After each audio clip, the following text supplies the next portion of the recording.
Hey there, welcome back to day 3 of our 2-hour bumper install episode. Yes, fun and adventure all along the way. It was a struggle getting these bumper bracket holes to line up with the frame stubs. Everything was twisted. I started thinking, I wonder if this car hadn't been in a collision. You know, so many stories add up to it. These little bumper brackets were completely in the way of this thing mounting to this car. The grille is a different color than some of the other components. This fender is showing a bit of char to it. It's creased and it's out of shape. The front frame horns were a little bit twisted. Either way, the bumper has now got 4 bolts, 4 new bolts at that. 4 new bolts at that. Went to the hardware store, got the 3/4 inch socket, so I don't have to use some channel locks to tighten this thing up. Might be short and sweet today. I don't know. I tested out the welder. Everything's working fine. Shadow, how are you feeling about it? Are you confident? I don't know.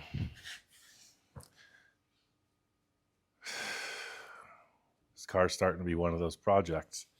We're going to persevere. Let's do this.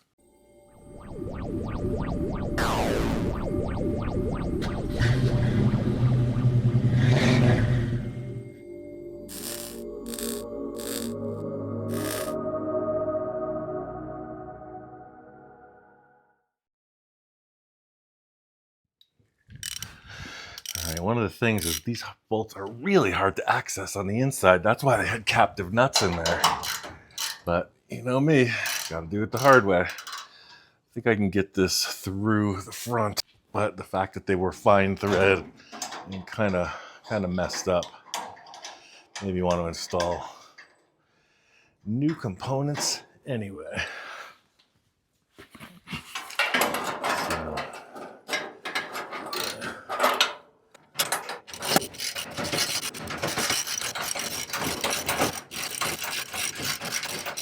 Yeah, so that looks good. I'll leave it just a little bit loose. That way I can position that frame stub. I mean, this looks pretty darn close, but bring this one in. All right, so that bolt is not going to work. It's totally not a match for that nut. I really can't believe it. But here we are. Nothing's going to stop us now. I just cleaned the threads off of the old bolt with much labor.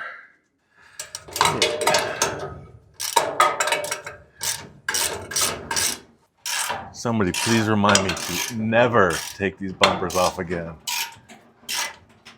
What a hassle. All right, so let's look at the front and see how this looks. Yeah, it looks pretty close. Let's tighten up these.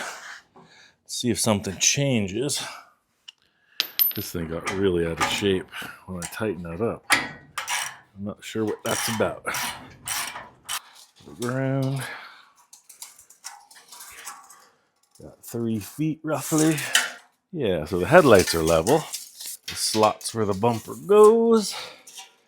Got 23 and a half. 23. Yeah, so the car's level. That's cool. So bumper 25 3/4. So it's gotta go down here. Yeah, that's gotta be down a little bit. We always know it's easier to raise up that side. Or we could just, what I'm getting at is the frame horns, even though they may not look exactly right when they're welded under the car, as long as I got these in the right place, you know, the bumpers are meant to have a little adjustability anyway. Oh, and I could see it in the gap right here. If I put up a spacer, we're gonna stay right here. If I just put a spacer or 2, I bet that evens it up perfectly. 25 3/4. 25. Yeah. Totally cool. Now, side to side, that looks good. Let's take a little rough guesstimation off of this. These are 26, these are 27, so 13 and a half. Yeah, that puts us right there. And then this gap looks decent, and this gap looks decent. What I was getting at again is as long as all this stuff outside the car looks correct, the way that these come together is kind of hidden, right? So let's compare. We're definitely low here, about 1 3/4. Check the other side. So this one's definitely, yeah, see, look, 2 plus. So this one is way low in comparison. That's what made me think this car was hit. Let's check out these measurements. Say from the peak of the fender, right? Got like 5 1/4. Of course, this is going to complicate us. Look at that, it's 4 1/2. So look at that. If we close this gap, it's going to bring that bumper in. If we bring that in to about 4 1/2-ish, yeah, I might have to get a ratchet strap on this, because when you do that, that brings this out 4 3/4.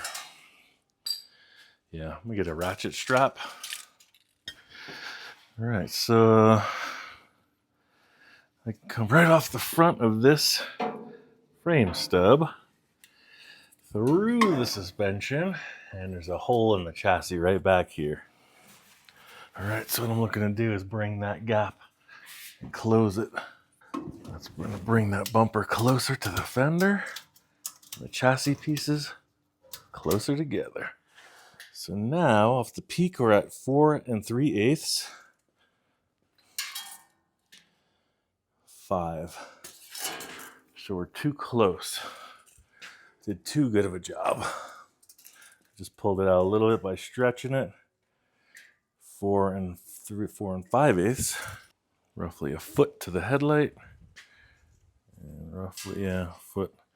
I can live with this. Let's take a look again.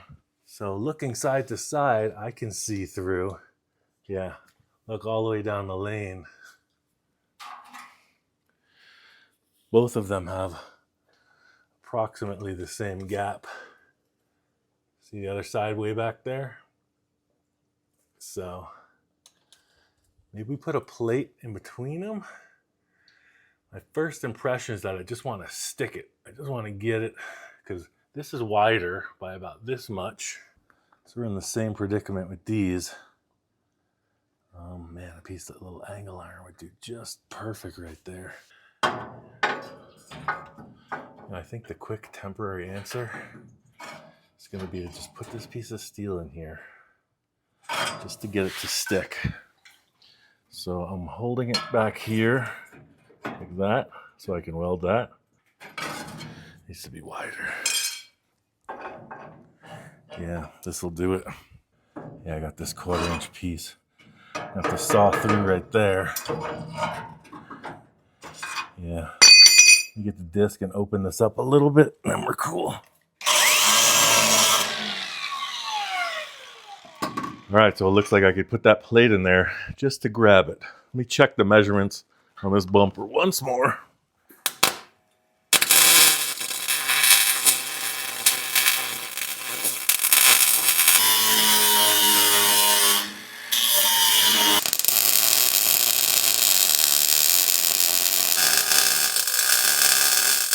I just want to say for a 110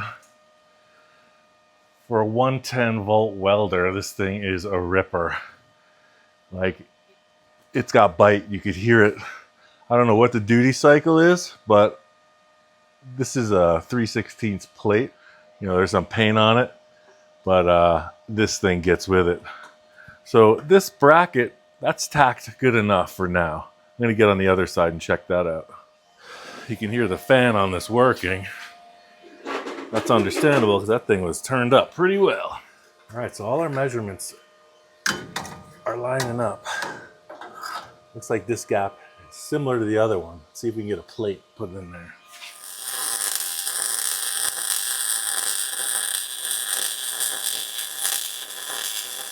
Man, I mentioned this welder is a nasty little unit. And I ain't trying to sell you nothing. It's a 110 volt welder with 030 wire on a 15 amp circuit.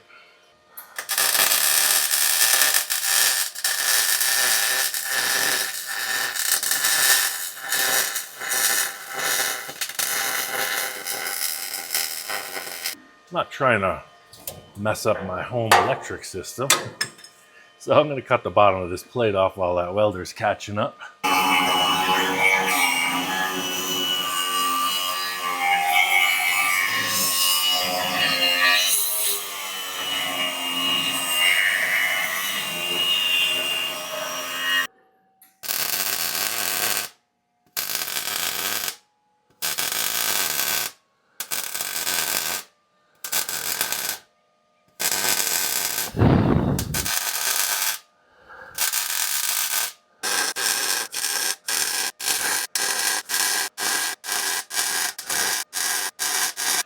Any of those other smaller machines would have gave it up by now. This is nice. So that bumper is pretty well attached. I'm going to come back over there and take a look.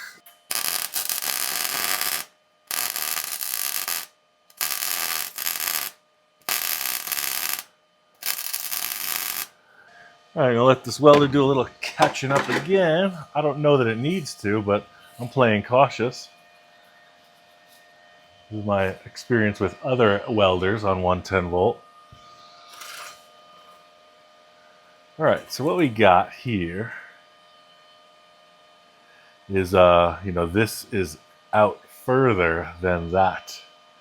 And I was thinking we were going to put a gusset to it, but I don't think it needs it. I think maybe just one gusset right here, just to grab that. Oh, look, we have a piece of steel that we cut off. Man, if that won't work, I'll just slice that right off.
Zephyr thought it had us for a little while, didn't it?